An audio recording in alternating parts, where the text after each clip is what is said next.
Welcome back to another Drawing in the Dark. My name is Levi Smith. I draw and tattoo for a living, and today I'm going to be drawing a spaceship. Today I'm drawing in a very loose isometric method and generally making a mockery of perspective. But it does make a great way for sketching up general spaceship concepts, though, I think. First, I'm going to bet that there are better ways of doing this, but I'm going to go for it anyway. I think in the sketching stages of a project or a design, the process should be intuitive and casual, allowing room for mistakes to become happy accidents, as the great Bob Ross would say. So starting here with my ballpoint pen in my Illo sketchbook, I'm just going to start off with a really light, kind of just isometric box kind of drawing, the old 3D cubes that you would draw in elementary school or high school and stuff, is that first kind of introduction to drawing in 3D forms. I'm using this just as a scaffolding so that I can play around with these general basic shapes and forms until I can kind of almost whittle my way down to something that may resemble a spaceship of some sort.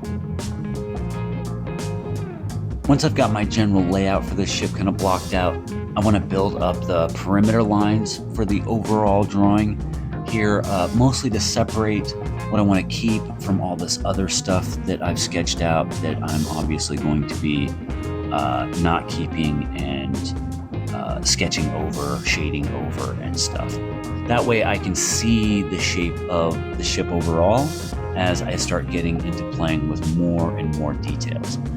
As always with this kind of like conceptual workup type stuff, in these initial stages, you really want to start as generalized as you can and then work your way towards the specifics and then the details and stuff. I don't want to worry about drawing any like windows or any docking bays or any like phaser ports or anything like that until I've really got everything else worked out structurally for the spaceship here, before I even worry about any other kinds like greebling or other more fine-tuned details, And while this is kind of a optimized kind of process for going through conceptual drawing and stuff like this, I don't want to become too precious or invested in any of the individual decisions that I'm making in this. I want it to be kind of loose and fast and scratchy and just kind of move through it at this point without too much consideration of, is this technically correct? Is the perspective good? Am I putting enough detail here or there?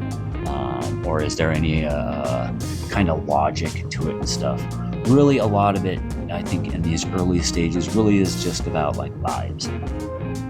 It's got to be cool first, right? And not so much maybe that this particular spaceship drawing here is the coolest ever, but at the same time, for what it's got to be, I do want to make it as interesting as I can make it, given my constraints for the purposes of the video, But even then, if it doesn't start off looking super amazing and awesome, like this one definitely is not looking super amazing and awesome at first, the more you build onto the scaffolding and the more you develop it and the more layers you put on it and stuff, working through these various processes, that definitely does guarantee you to a certain degree that what you're drawing is, when it's completed, is going to look at least readable for what it ought to be, at least in theory. And there are many, many different ways to work out conceptual spaceship designs. I employ a number of different methods. Using this little isometric view really kind of helps because it'll give you like 3 different faces of the ship, whether or not you're trying to do like the top, the front, and the side, the bottom, the back, and the side. It really does allow you to kind of like work out some of those form and volumetric kind of aspects of your spaceship designs and stuff. It can be a little boxy and a little limiting in some ways, but the more I think that you use it and can internalize a lot of the isometric qualities, will really free you up so that you can even apply this kind of method to ships that say might be more organic looking or have a lot softer features, rather than like looking like it was built with like a bucket of wooden blocks. Yeah. But drawing stuff like this really makes me think of one of my favorite subjects of all time. I'm a big sci-fi nerd, and ideas of space travel, going to other planets, leaving the solar system. I love all that stuff. Really truly the final frontier, right? I mean, I'm a big Trekkie. I think I've already kind of gone over that in previous videos and stuff. I really love space adventurism as a genre and a setting. And of course, with that, you've got to have spaceships. I mean, they're just an intrinsic aspect to it. But over the years, especially looking into the realities of like intersolar space travel, or even galactic or interplanetary space travel, there are so many massive limitations that exist in reality that it really makes me wonder if we really will get out of the solar system, or even like colonize other worlds, even within our own solar system. Colonizing other worlds seems really, really unlikely. I think, there's so many intrinsic kind of problems that we haven't even gotten close to dealing with. Like, say for the moon is a great example where we're not going to colonize the moon. Colonization means people living there, people being born there, people raising families there, having their jobs, becoming self-sustainable in many ways. And that's, because of the gravity alone on the moon, that's going to wreak havoc on human bodies and stuff. And I don't think it's going to be a very good environment to, say, be trying to gestate or have babies. And so if you can't do that, then you're not really colonizing the place, are you? Honestly, sure, we'll build bases and we'll send people out there to work for a year or so at a time and everything, and there would be, in a way, a non-zero population eventually, I believe, on the moon that would be people that are technicians and engineers and scientists and stuff. I think that would be a great place to build actual spaceships, where we're not trying to like launch them out of the planet's atmosphere and gravity. I think it makes a lot more sense for actual spaceships to be built in space, and the perfect place to do that would be kind of off the moon. So you'll have people there. You'll have lots of people there coming back and forth, but no one's going to really, really live there. No one's going to go there and have kids. And not in any sustainable sense, at least. Sure, it might occur here and there in kind of like these fringe kind of instances, but I just don't see us actually colonizing and having people living on the moon, where you've got elementary schools and parks and people growing food and delivering the mail and stuff like that. That's just not going to be a feasible thing in my mind. And also, for Mars, colonizing Mars is going to be a huge, huge, huge deal. It's got a more comparable gravity to ours, but it's missing so much of what humans are going to need a lot of. And there are issues with the contents of, the dirt, the regolith, and how compatible that is with human life and even like Earth biology in general, because colonizing means a lot more than just bringing us. You're going to have to bring some way of generating or transporting plants, flora, fauna, livestock. It's going to be a pretty interesting challenge to bring some cows and chickens with you on the voyage. you're going to need a really, really big ship, I think, just for that initial kind of footing that it's going to require. I mean, the people that are going to be landing on Mars for the first time, one of the things that they're going to need to be concerned with, because there's no way back for them, not until they build a launch pad that they can relaunch a craft from to get back into space. I mean, once they land, they're really going to have a lot of resources either already there within proximity, easily attainable and regularly attainable for a long, long time. And it might take, say, 5 or 6 of these seed trips where they're all one way. They all go out there. They're bringing tons and tons of gear, tons and tons of people to gather, a level of a footing that, let's say, even if Mars does get colonized and that there is a self-sustainable actual population of people living there, it's not going to take that long before they really become disinterested in whatever authority or support structure that got them there from Earth.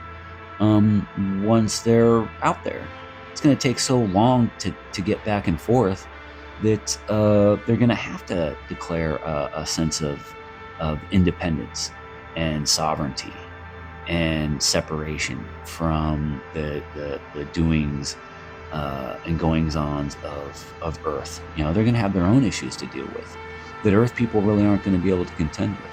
And I think that is just so far away that Elon Musk ain't going to Mars. And I doubt that anything that Elon Musk is doing is going to be really at the foundational heart of any efforts to colonize Mars or any of this other stuff. And while there might be really, really fascinating like moons, we've got like Europa, Titan, Enceladus. I mean, there's some really interesting bodies that exist just within our own solar system that would be really cool to go check out and say study and learn about and stuff. But so many of these places, I mean, they're just so inhospitable. I mean, there are regions on Earth humans really can't live very well, or takes thousands of years of adaptation, say with like in the Himalayas or in the deep deserts of the Southwest and stuff. It takes a good long time for people to sort of acclimate and adapt to some of these regions. And then, like I was saying, there's still a whole bunch of other regions that are just not possible for humans to really live on here on Earth. So finding the right conditions in a lot of these places to establish any kind of habitable, long-term, self-sustaining presence of humans is going to be a really, really tall order. Even if it's just people in domes, that's still going to be a massive, massive challenge.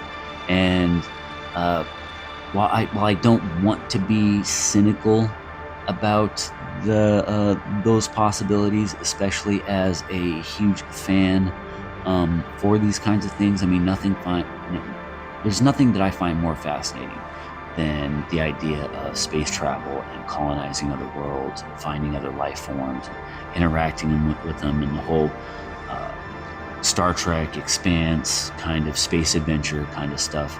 I'd love it. I'd be all about it. But I just, I don't think it's really actually feasible in a lot of ways. And maybe even that is by, say, design or natural occurrence, a kind of buffering safe zone that other advanced technologically spacefaring species that may or may not be out there are also so far away from us that it's super unlikely that they would even get to us. I grew up on stories of all the aliens came for water, or they came for gold, or they built these pyramids to process power or minerals or anything. You're going to find all that stuff everywhere else in the galaxy. I think a lot closer and easier to get to for whatever in intelligent spacefaring entities that are out there looking for it. The one thing, though, that I think would be worth coming to Earth for would be its biology, because I think that its biology is, even if there's other life in other worlds, our biology's got to be unique to us in a lot of ways, right? So that, if they come here, it's our plants, it's our animals, it's our own DNA, RNA, all of that stuff that I think would actually be significant and interesting. I mean, to a large degree, that's what would be significant and interesting to us going to other worlds, is we want to find life, even if that's bacteria. We want to look at it. We want to find out if it's got DNA that's like ours. We want to find out what its evolutionary pathways were and stuff. And that right there, I think, would be a good reason. So, to come here to Earth and to be fiddling around, with what's going on. And, some of the stories, I mean, if you think about what we would do if humanity was spacefaring and going to other worlds and finding worlds with other life forms and stuff, we would go circle around, set up some observation posts, maybe pick up a few samples here and there, maybe even kind of playing into like some of the reports of abductions and these cows being drained of all their blood, but their bodies are being left behind, or other like farm animals being drained of blood in these really weird scenarios and stuff. I mean, we would kind of do that, and you would really only notice the animals that mattered, right? Like if aliens were draining all the blood out of animals, I mean, how many squirrels and birds and rats and lizards and all kinds of other animals that we find all over the earth, how many of them would we even notice if they were kidnapping them or sucking all the blood out of them stuff? It's really just the ones that we pay attention to, observe, track, like these cows and stuff that it seems to be registering with us. And then, of course, with our own confirmation bias, we see these cows and it's like, well, what do they want with the cows? When very likely they could be sampling everything that they can get their hands on, biological, on Earth. And then we're only noticing the cows and the human abductions with the anal probes and stuff. All of the insects that they took, nobody would care, and so those wouldn't even necessarily register. So how will we know what they're taking and not taking?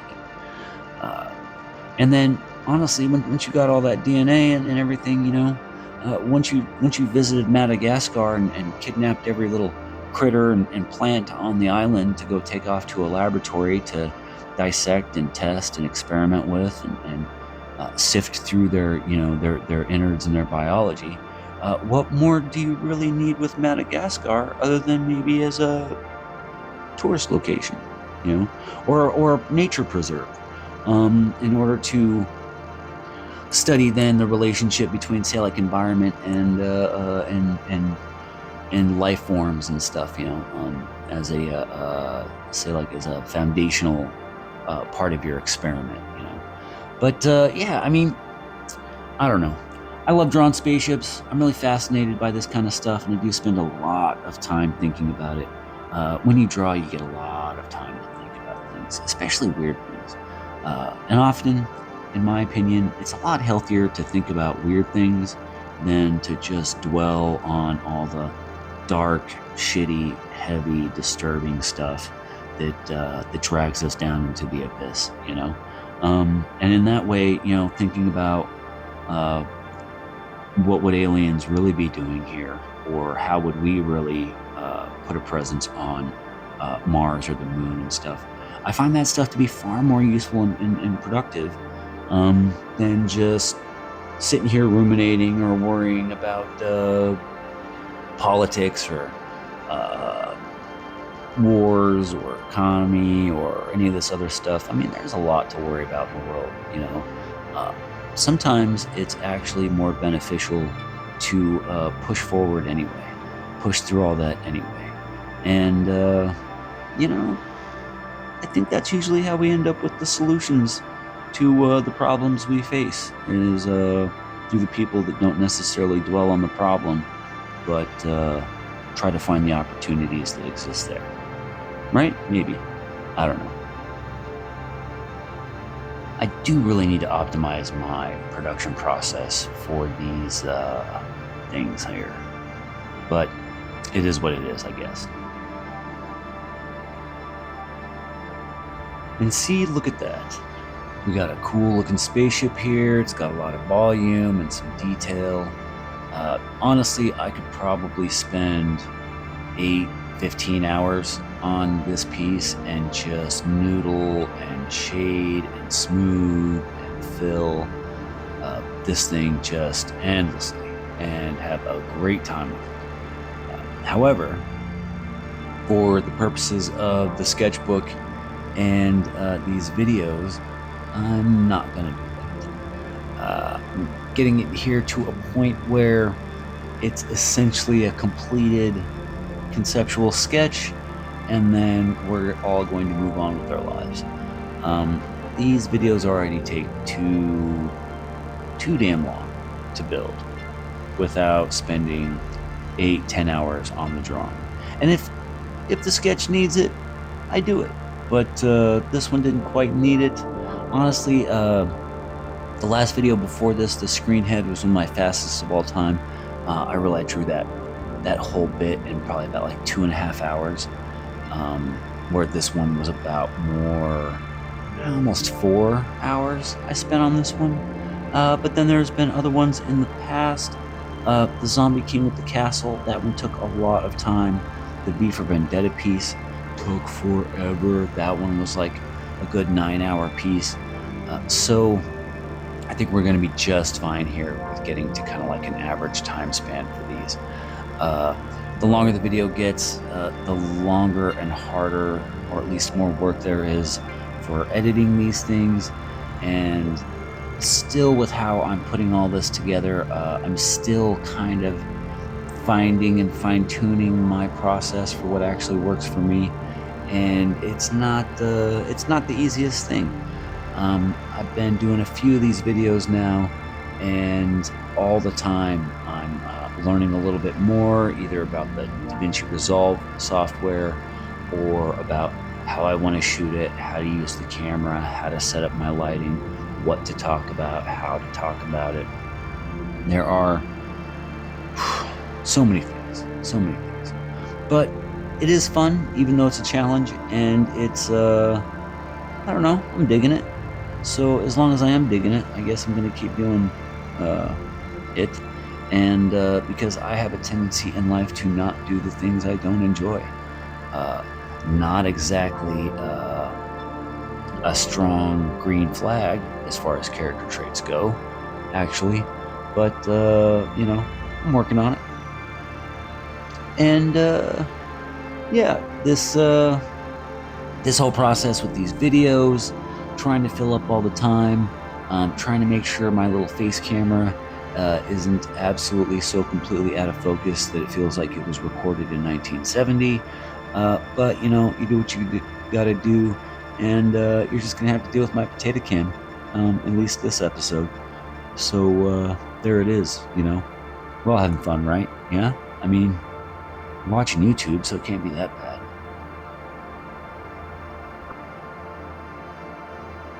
Anyway, this is probably about all the time that I have for this one. We're going to wrap all this up. Thanks for stopping by. Thanks for watching the video. If you've gotten this far, check out my Patreon page. Check out the Redbubble store. Check out the JadeMonkey.net store. We got all the links in the description. I'm also doing all these art cards and stuff. I'm putting those up on eBay. I talk a lot more about that on my Patreon page. And I'd love to see you again next time. So we'll catch you later.